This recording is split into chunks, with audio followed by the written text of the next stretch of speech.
In 1947 in the New Mexico desert, an operator hears a strange signal on the radio that makes his dog bark like crazy. The man connects a few more machines but can't understand the weird noise, so he calls another station that tells him the signal is coming from Roswell.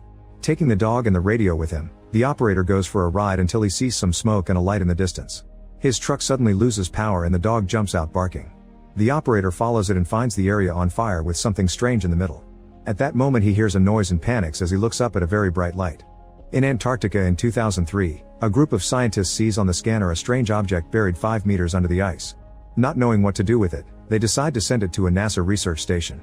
Meanwhile in the University of California, cryptologist Julian is trying to teach his class while a student keeps flirting with him. Since he's ignoring her, she emails him a naughty message, but he just closes his laptop. After class Julian meets with Dr. Bachman, who has received a satellite image of the strange object they found in Antarctica. It's so big that at first they thought it was a fossilized whale, but then they identified a strange radio signal coming from it. They've recorded the signal on a CD that Bachman gives to Julian to study. A few hours later, Julian is obsessed with the hidden meaning of the signal.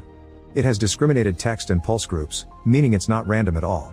Running a special software on the computer shows the signal has an impressive frequency, stronger than anything on Earth.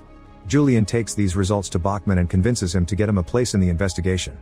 In the meantime, in a research lab on the Falkland Islands, 2 scientists also find the strange radio signal, and since they can't figure it out, they send it to an observatory in Arizona. There, another 2 scientists notice the signal has been boosted and agree to send it to NASA. A few days later Julian is on a plane reaching Antarctica. A raging storm makes the plane shake like crazy and the pilots are having trouble getting ready for landing since visibility is low. Thankfully the base has bright lights and the pilots use them as guidance to land. The plane slides for a bit but thankfully comes to a stop before anything happens. When Julian finally enters the base he's welcomed by Nyla, who shows him around and introduces him to the boss Dr. Gurak. Next Julian